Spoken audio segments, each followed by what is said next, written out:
Please welcome to the stage, moderator Frank Deeks. Hi, everybody. So, Monsterpalooza, some Monsterpalooza 2023. Who's having a good time? All right. Well, summer of 1983, and dozens of teens are headed to Camp Arawak for a few weeks of fun. However, there is a dark and dangerous secret tucked in, if you'll pardon the expression, to this camp.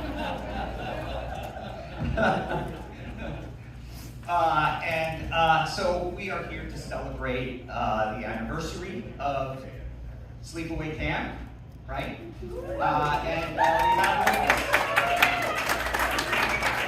We have with us some of the cast of the Unhappy Campers. So I'm going to now bring them up one by one. Please give them a warm welcome. Let's see, let's start with Tom.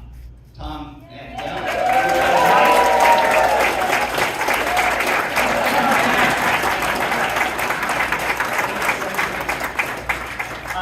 Catherine Connie.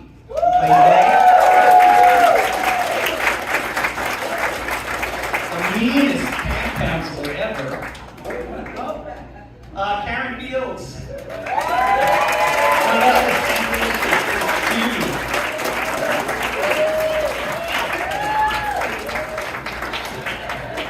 Christopher Calais.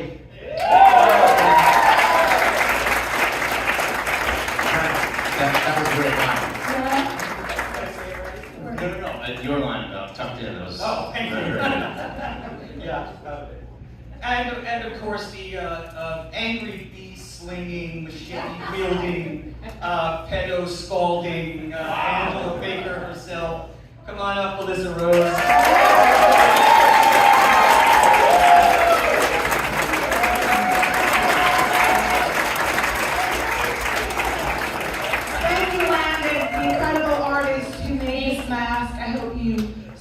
This weekend walking around. This is just genius. Yeah. Stand up, Landon, please. He's right here.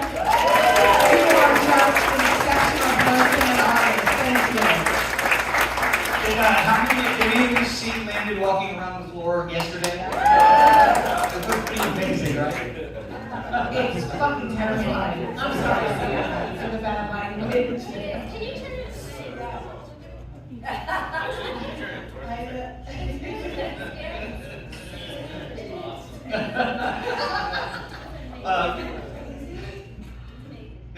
It's so funny because that expression has now become sort of the iconic image linked to this movie, and it's practically like the Statue of Liberty at the end of Planet of the Apes. All right, I'm going to ask a few questions, and as we get to the end, I'll take some questions from the audience. So I'm going to start out with the easy stuff, okay? So, first of all, how old were each of you when you made the movie? Want to start with Tom? 17. 18. It's basically asking a woman how old she is. I know, 40th anniversary. So lie like Did your mom ever yes. tell you? I was 18 also. And I'm fine because I look really good. We love you, Judy. I was 15. Okay. I was 13. Yeah, and I have heard, somebody told me, that you had an interesting audition situation. Like, what were you asked to do? I met with the director, Robert Hiltzig, and he had me stare. But I thought that was just so generic. Like, he just wanted me to sit and stare. So I started picking my teeth like I was trying to do some comedy. Like, da-da-da-da-da. I was like, hey, look at me. Staring and picking my teeth. And he was like, no. Now, weren't you asked to eat a candy bar? Yes, eating a candy bar. That's why I was picking my teeth. And like staring straight ahead. Staring straight ahead. All right. Who wants to see that? Oh my God, right teeth. Okay. That's great. Yeah, girl. Yes. Hired. I might be in trouble later. And I loved Robert so much. We all did. He was the sweetest person. Yeah. And the audition process was amazing. He was very comforting because we were young. Yeah. Did you guys all have to go through a whole process? Yeah. What was it like for you? For me, it was just sort of a standard audition, going down, and then going in the room and reading with them, and they kept us around, and then went back a second time, and then unfortunately got the role. And you were all in New York? Yeah, I was, yeah. Oh my God, you couldn't tell? We were all from New York. I'm North Shore, Long Island, so don't get me started. I remember going in, and I think I was like cast late in the process because for some reason he had this stack of just pictures on the desk with with resumes and stuff, and I was like, damn, that's intimidating. So there's no chance I'll ever get this thing. So we had the first audition. I got the call back. I was like, I might have a shot at this. Tell me, you came down from Connecticut, though. I did. Yeah, I was living in Connecticut. I was in West Haven at the time. My first audition saying. Go Huskies! Oh, 2 and 1. Chris and I shared a manager and agent, Oh, yeah, so right. I was also sent to the audition, and the first was just an improv to be a drill sergeant in the Army and be as mean as I could. But in that improv, just spell out my name, M-E-G.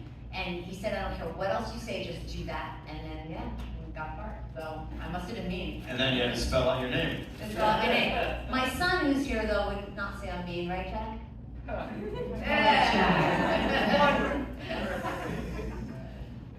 Karen, baby. Oh yeah.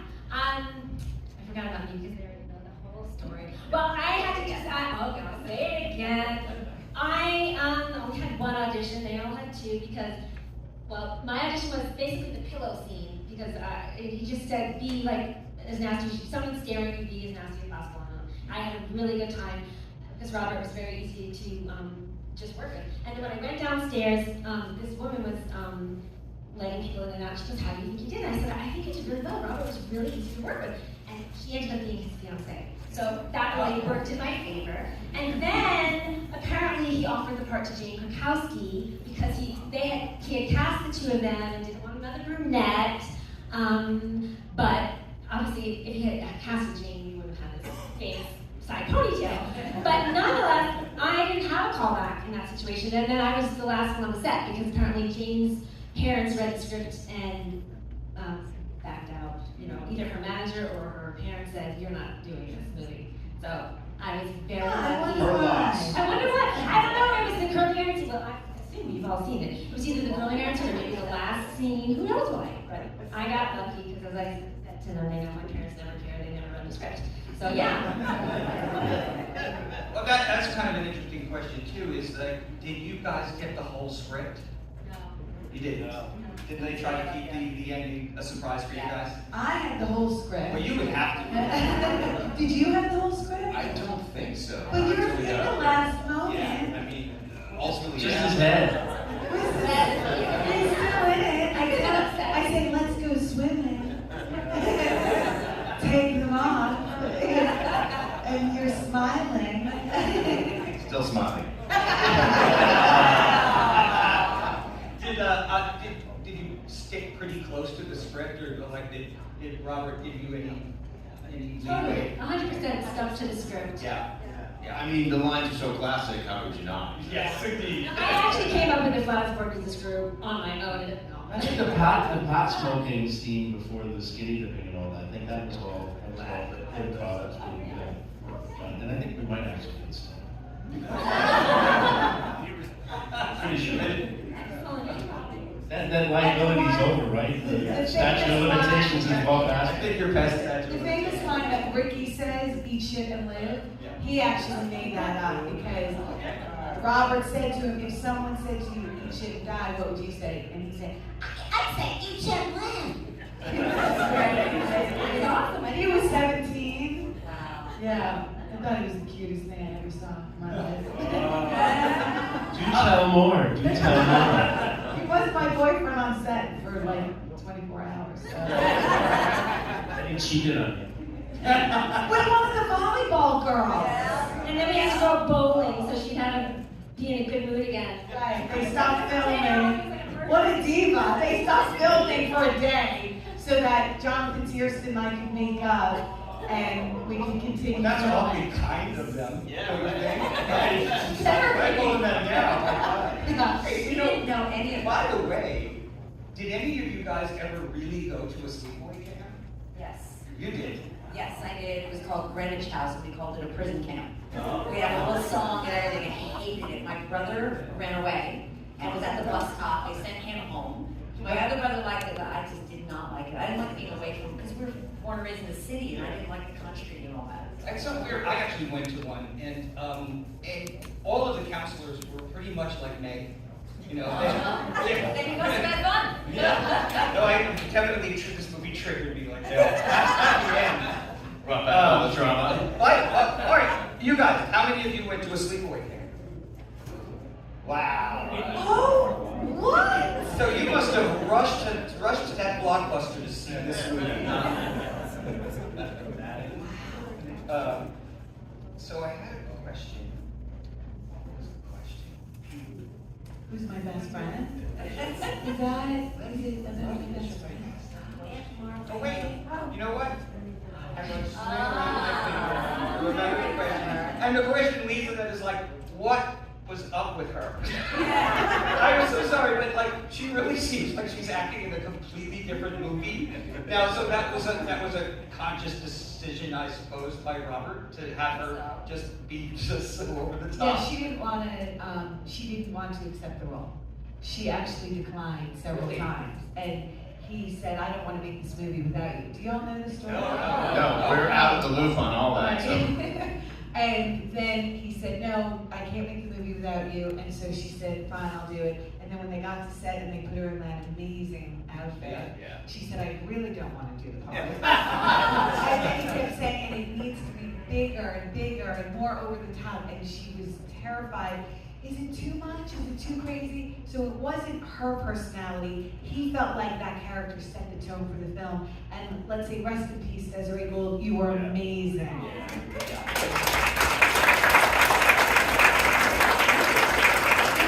We all trusted Robert too, because that was the note I got a lot, just more, bigger, because I was sort of used to more of a natural style of acting, and this was my first opportunity to do something bigger, and I didn't understand. I thought I was going to be fake, but he had a vision, and I think you have to just trust your director, you know, when you're in a situation like that, and I'm glad I did. It's funny, he told me smaller. I wanted to laugh and joke, and he was like, "Stop talking!" That must have been very difficult for you. I've known Melissa a long time. Wasn't typecasting, that's for sure. That's for darn sure. You know, one of the things that, many things that stand out in this film compared to other slasher movies of the period is the strangely unusual lack of female nudity, because I know all the movies that I was in the 80s, like Black Roses and Zombie Nightmare and everything like that, the distributors would always be like, you know, if there isn't enough female nudity in this movie, you're going to have to go back and shoot more of it. Right. But there's none. I mean, Catherine, you have a shower scene. I was that close. Yeah. I was close. I had a bathing suit that went to here, and they kept asking me to pull it down further because they could see it in the shot. Yeah. And my manager had very specifically said to me, "Do not pull it down any further than you feel comfortable." And not that he wanted that at all, but I was very aware of, you know, the thought of, yeah, it's just easier, let me just take it off. But then you don't know what could happen, so I'm glad that and it didn't need it. It didn't need it. It didn't need it at all. Yeah, actually, it's just kind of surprising. Of course, there is a little bit of nudity in the movie. It's a bunch of guys. Hey, so That brings up a good point, because, you know, if we had gone commando with those shorts on, there would have been more male nudity. A heck of a lot more. how'd you like those shorts, boys? We had the tight whitey Who on. wears like, short shorts? They safety clipped them in the back to make sure. But those were your real clothes, because everybody bought their real clothes. And You got except, clothes? They bought you clothes? no, except for me, they bought I went shopping. I bring my own. Yeah, right, I know, think about it, I didn't bring a Judy shirt with me randomly, right? So yeah, I should have been the Judy, no, yeah, like those were really your shorts, so you really wore Yeah. shorts like that, I right? should have had that stuff on eBay. That could be just like you should be signing mining them and selling them on eBay. Well, Ronnie, Paul D'Angelo, who But plays this Ronnie, he brings his clothes to the shows that he does, and he can still fit into them. And we're all amazed because he's still in that great shape. But he has the yellow shirt that says bodybuilding, but he left the L out. So it's his body binding. So every time we watch the movie and I do commentary, I'm like, look at that shirt, he just spelled that word. No, I never noticed that. I I'm still know. like, Until you said it, I noticed. It's amazing. Yeah, no, Felicia's awesome. Last weekend, we were up at Joe Bob Briggs' drive-in jamboree where they showed the movies. And so she was pointing out to me all these continuity errors I never knew were there, like the thing with the hat moving all over and being crushed.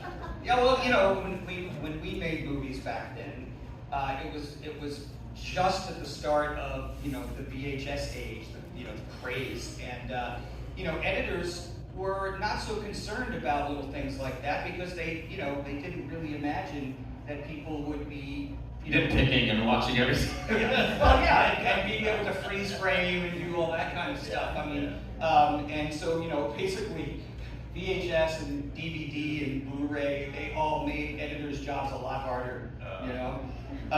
So your death scene, Catherine, so how did they set that up? Because it's a great shot. It's really effective. It's a great shot. I mean, it's the first of its kind ever. I had never done anything like that. I had 102 fever. I had the flu that weekend, so my mom came down because I was so scared that I didn't know how I was going to get through it. And it was hours and hours of makeup lying on my stomach and making the scar and incredible special effects artist Ed French. So that was your actual back? Yes, Okay. yes, they put the scar, so I remember just lying and sleeping for hours and then getting in the shower. They put a mattress down outside and they, the director had me, lean back against it and said, okay, the knife's now, come in, react, and then it's going to the right, it's going to the left, it's going down. And he just directed that entire thing and they said, now grab the shower curtain, come out, and fall into the mattress. So it was quite incredible to do. I'd never done anything like it. So. Yeah. can you do the song? For us now? The shower song? Who wants to hear the shower song?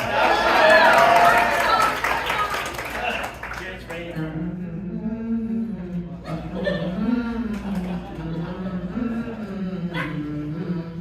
So I think it's spooky, you guys. You're creeping me out. My husband actually wrote a song and he incorporated that tune into the middle of the song. Crazy. Wow. He was just a little obsessed with Sleepaway. Tom and Christopher, how happy were you that you didn't have to jump into the lake? Very happy. Oh my God, it was so cold. Yeah. And it had been like after, I don't know if anybody knows the story, but Johnny Dunn had gotten hurt. He got a cut, he had to get stitches. So the canoe flipped over. Yeah, when the canoe flipped over. So he, I think it was all like sort of the same evening, or middle of the night. It was really cool. And all the extras were these farm boys from like, upstate New York. So Johnny gets out and he had, sorry to say, shrinkage. So he had shrinkage and he was embarrassed and because they had to take his clothes off and put it with his hand. So he comes up to me and he's like, Tommy, you do me a favor. He said, go walk around, tell everybody about what happens when you're hooked. I go around to the wardrobe ladies, I go out with the cold water, And then all these farm boys get dumped into the lake, and they literally come out like dragging their penises behind them. And John, I remember John's face, it just was like, I was like, okay, you're on your own, buddy. Throw it over. Yeah. Now we know why John's not here. Yeah.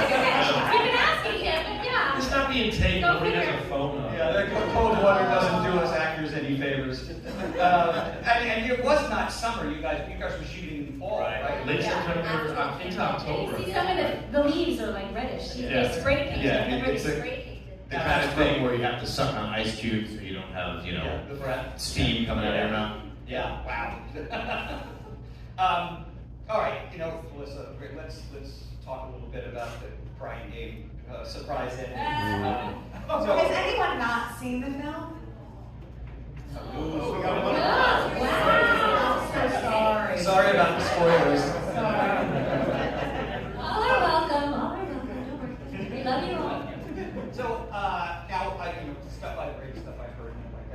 how they achieved the last shot of you.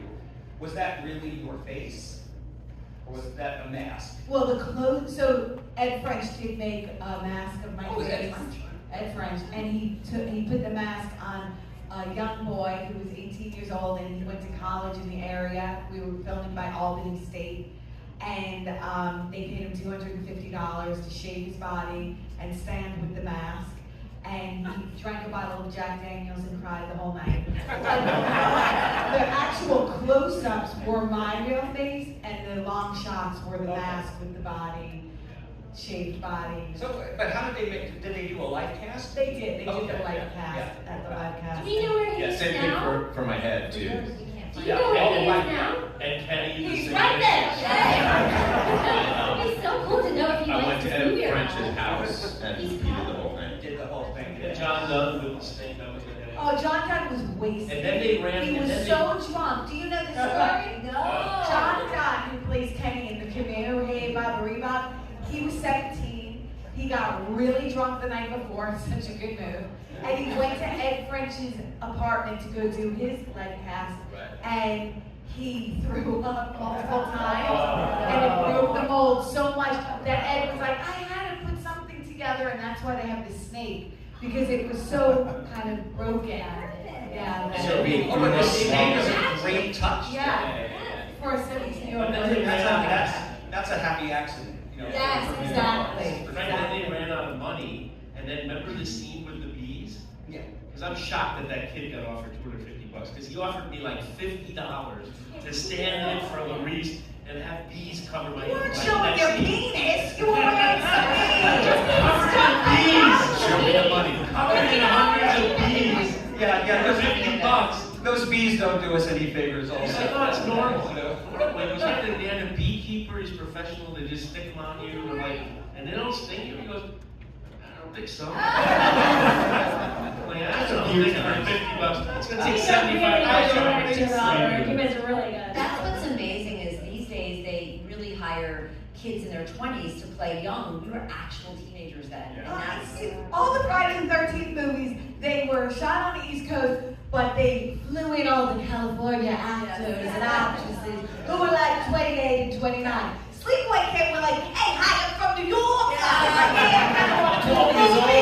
I was 12 when I auditioned. Yeah, hi, I'm 12 years old and like to be in your movie. Thank you. And that accent, I was actually from Connecticut, but that accent was infectious. I got infected with the accent too. You know, but it is true. Like most other movies, is another thing that kind of sets it apart. Is that Right. most slasher movies at that time, you have, 27-year-olds playing 17, Right. like I did in Black Roses, and I still get shit about it. So I mean, it really gives it a little more authenticity, I think. Talk a little bit about Mike Helen. It was his last movie, right? Yeah. He was I over. know. Catherine. That relationship. Yeah, it was his That last was film. weird. We didn't know he had cancer at the time, and he passed away, I think, just when the film opened, or right before it opened. Yeah. Right after we filmed. The scene I did with him, he wasn't there. Jonathan did his lines and things because he didn't feel it. Oh, I didn't know that. Yeah. The chicken shit after the chicken. Where's, Kiss So Wet. Yeah. I love that stuff. And he had such a Made up. great face and voice. Oh, no!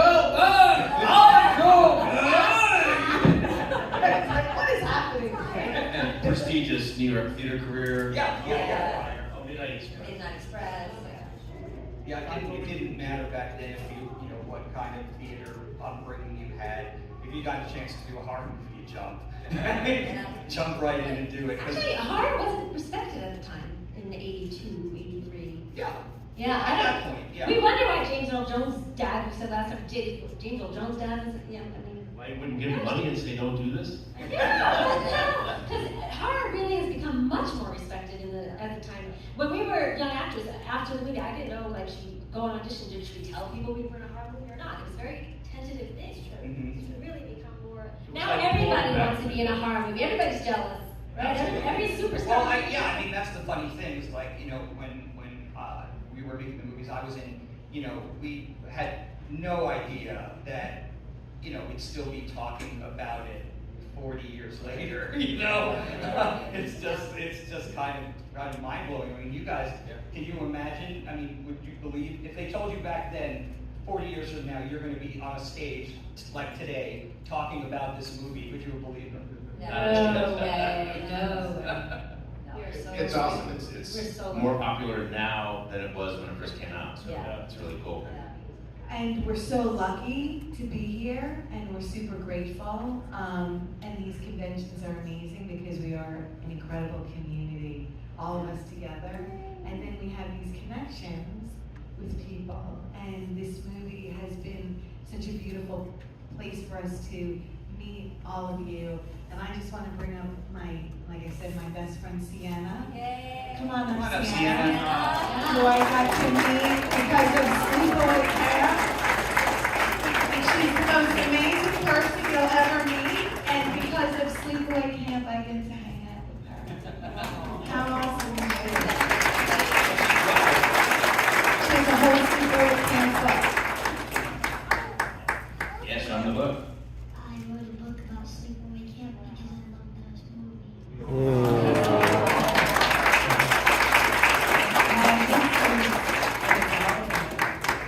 Can we also mention, because Melissa always loves when I mention this, we're blessed about this. We have different ages. We're also blessed because we get to talk about transgender rights Yes. with this movie. We've done a big we're very excited Yeah, and the perfect time for that. yeah. Right. My son's transgender and I'm a travel volunteer, so this movie has meant more to me now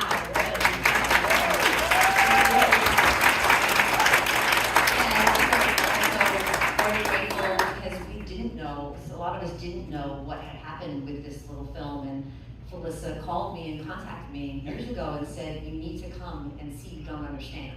And if it hadn't been for that, I wouldn't have believed it. And going to one convention and seeing and feeling, I mean, I was just so emotional, had no idea what it meant to people. And so I thank her for that, and I thank you guys as well for keeping us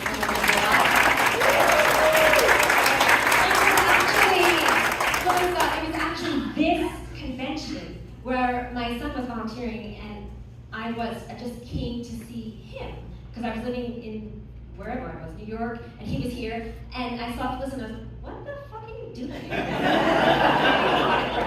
And she's like, no, I'm just gonna walk around and keep my head down. And Chris and Michelle, that's what I thought. They were here and they randomly recognized me and I was like, what? So we took that, I was like, what are you doing? And she's like, no, really, people are so nice, people love it. And it took me, how many years, 6 years later, and here I am. So yeah. It took a lot of convincing. I was like, truly, and I can speak for all of us, like, we are blown away. We are like a little underdog who's like, hey, we're Sleepaway Camp, and we can't even believe that we're here. So we thank you so much for giving this movie a chance and for all A little of movie the that love. could. Yeah. It's true, and then you're standing there, you're taking a picture with Sam Raimi, he's like, oh my God, I love that film. You're like, I'm definitely gonna post this. Eli Roth. Yeah. Eli Roth loves the movie, right? Okay, we have a little bit of time left. Do we have any questions? We do. There's one right there. That's you. Yes. Yep. You. If there was a movie each one of you were involved in that you want more people to see, which one would that be? Terrifier 2. No, I'm kidding.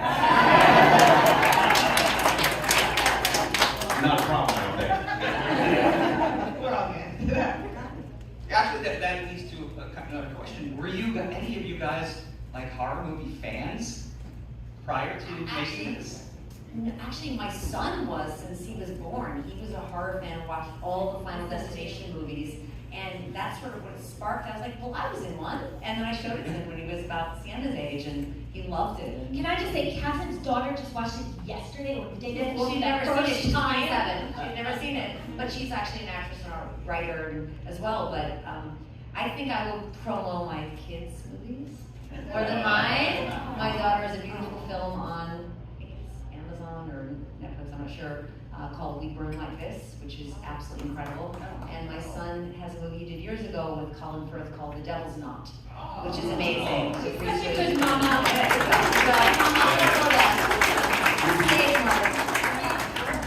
I get scared watching it. I really do. It sounds odd, but my kids will take me to see, movies at the theater, genre stuff, and I'm like, my eyes are closed. The noise scares me. It's horrible. I see The Strangers or something. I'm like, But terrified Tom, for like 4 days after. Tom, you produced a sequel. Yeah, we totally do. Right. So that would be the one because I think Felicia's fantastic. So, oh shit. Spoiler alert. I don't know, do you think there's any more sleepaway camps in the region? Absolutely. I mean, we had breakfast today. We're kicking around. How many of you would like to see Mount Martha prequel? The story of that particular character is riveting, and I think it would be really neat to get into the serious trenches with that woman and what was going on. So the prequel and Martha. We had that meetings with Roger Kurtwell, with Eli Roth, and the rest of the meetings with Seth and Eli. When you look at the depth of industry fans for this film, that's what really blows me away. When you hear the people that really like it, and hearing these stories, it's the writer who said, you want to write like the next installment. Yes. That's good. I like the things that they look at each other. We have another question. The character of Mel, the counselor, the older guy, did anybody at the time, did you guys think that storyline was weird, unusual, or did you just think, Gorgeous young girl. I was on a soap at the time, and my character was having an affair. It was like 17, and I was having an affair with my college professor who was in his 40s. So for me, it was like, I guess that's what I do as an actress. I'm just going to have affairs with older men, and that's it. 40s, 70s. You got to think about it. What do you got? Question from Alicia. I'm just curious, what were your thoughts and opinions about Emily Springsteen taking on your role? What parts do you agree? Well, I love her, and I think she did an incredible job. I read with Michael Simpson, the director for the sequels, and I sucked. Basically, they handed me the script, and she was such a funny character, and I was used to the real awkward, shy, quiet girl. And I said, I don't think this is really for me. I think, he loved Pamela at the time, and I was going off to college, so it seemed like a perfect fit that I would go away and he would continue with her. And we just watched the sequels last week. I love them, and it wound up perfectly. She's fantastic. Yeah, I think they really kind of changed the character. Right? Yeah. Definitely. Yeah. You took you took a lot of time off, right? Like A lot. Yeah. Because I wanted to grow up. I went back to 8th grade. Because when we first met, you had just started making movies again, right? Yeah. Not even. We met, and I was like at a film festival a million years ago, and I was like, I can't believe people are talking to me. Do you guys, any of you guys have a particular, favorite memory of making Sleepaway Camp? Or is it just? I think all the people. Yeah. I think it was all the people and the camaraderie. We were a real family. We hung out. It was cold, like I said, even for night games and stuff, we all hung out on set. Yeah. To be close to each other. And for a lot of us, it was our first experience working on a movie, and it felt like camp. We were young, we were having fun, we were just, Did you go to set even if you weren't in the scene? Yeah. hung around. All of us. You guys weren't staying on that location, right? Yeah, we had a motel. We were close by at a motel. It was a beautiful, luxurious motel. I think the camp would have been better. But there was a sidewalk. The hotel's still there because I was posting about this panel a couple of days ago, and I posted a picture of the opening title, where it says sleepaway camp, right? And this guy wrote me, said, you know, that's so weird, I'm staying at that hotel right now. Who wants to do a weekend there? Anybody? Should we do a weekend up at the original camp? Who's coming? Our guy in New York. Yeah. It's us, Yeah, go ahead. Hotel is still there. Oh, we gotta go. Oh, I was gonna say, you know, I didn't really watch this movie back in the 80s. I kind of blew it off, then a friend recommended it, and I picked it up, and man, I had so much fun with this movie. And not to knock Camp Crystal Lake, but to me, this was everything that Friday the 13th, the first one, should have been. It was fun. That is high praise indeed. Is Scream Factor, does anybody know if Scream Factor is going to release this on 4K this year? Can you talk about that? So they do what, sorry, I did 4K. Screen Factory releasing. They're gonna, it's Anchor Bay has 2 and 3, and then Return is gonna come out on Blu-ray, I think, next year.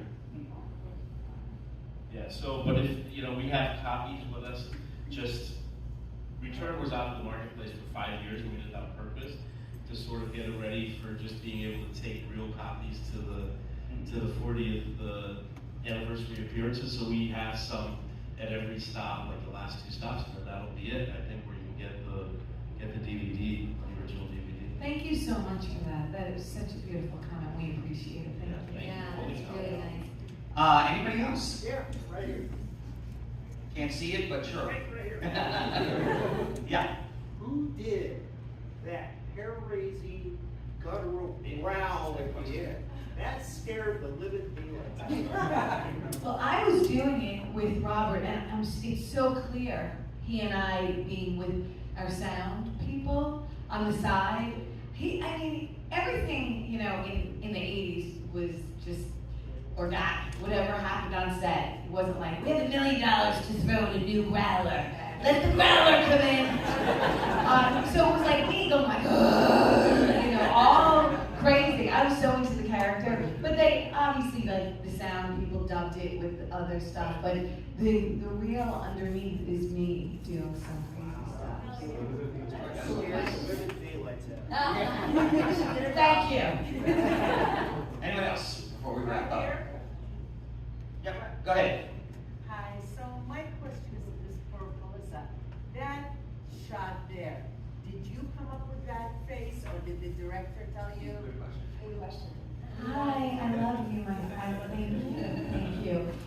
No, the director, yeah, so I had to do this face under the light cast with Ed French before we even started filming. And he said, okay, when we do this mask, this mold of your face, open your mouth and your eyes are gonna be to the right, and that's the final shot. And I thought, well, that's weird, but it makes sense because it's so primal. Like I've given it a lot of thought. I've had 40 years to think about it. Why do I make that expression? And it's so primal. It's like I can't look in the eyes of the people who discovered me. So it's like, that kind of like, talk about triggered.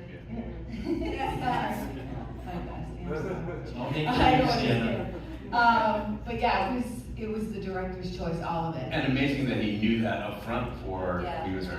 And it's become an iconic, I mean, obviously it's become an iconic image, right? How many times have you seen that in caricatures and everything? And I hadn't thought about the thing about the life mask. It's true, you had to have it up front. Wait, so you had to do the life mask with your mouth open? Open. That's not easy. Everybody open your mouth for like an hour, because it was 1982, and then put a plastic bag over your face. That's what it felt like. I think we got time for one more if we, yep. Go ahead, in the back there. I saw you first. Yeah, the one you just had your hand up. There, that's it. Hello. Oh, it's Jack! That's No fair. How can you not know the answer to your own question? Well, it's for everyone. I want to know what's the spookiest supernatural experience you've had, if you've had any. And also, Mom, Madeline's movie is free on Tubi and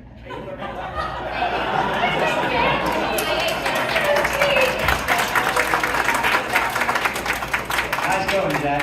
supernatural experiences or anything? It would be cool to hear. I always do. I mean, I did a documentary. Kane did the first one.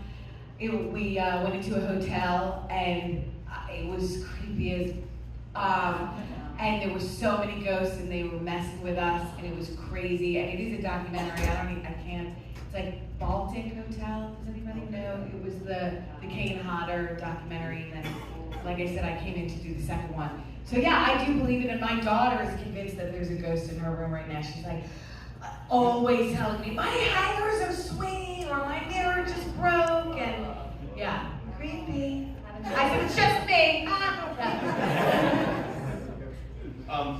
Personally, I haven't had that intense ones, but it definitely runs in my family. Like my aunt, back when Americans used to go vacation in Cuba prior to the revolution, she was there on a beach one day, and like evidently a fog rolled in, and suddenly there was this lady and her daughter there, very nice, struck up a conversation, and they invited her to dinner that evening. And suddenly the fog lifted and they were gone. Oh my And God. so when she had the address, she showed up, knocked on the door, and somebody answered the door, said, you know, so-and-so invited me to come to, and the person's face went white, their jaw dropped, and they were like, they're dead. So. All right, I'm gonna start writing this shit down. Now Now that the strike is over, I can dig right in. the mother and her daughter. I'm just thinking right now, this whole thing is supernatural.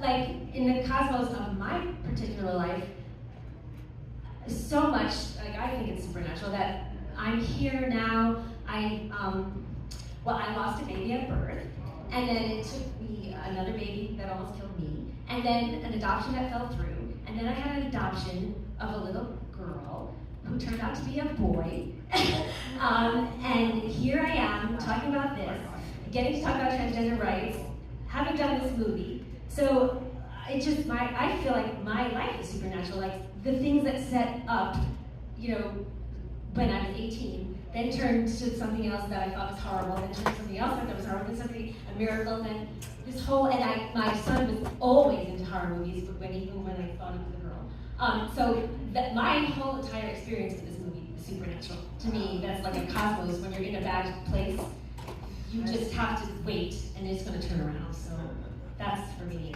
Yeah.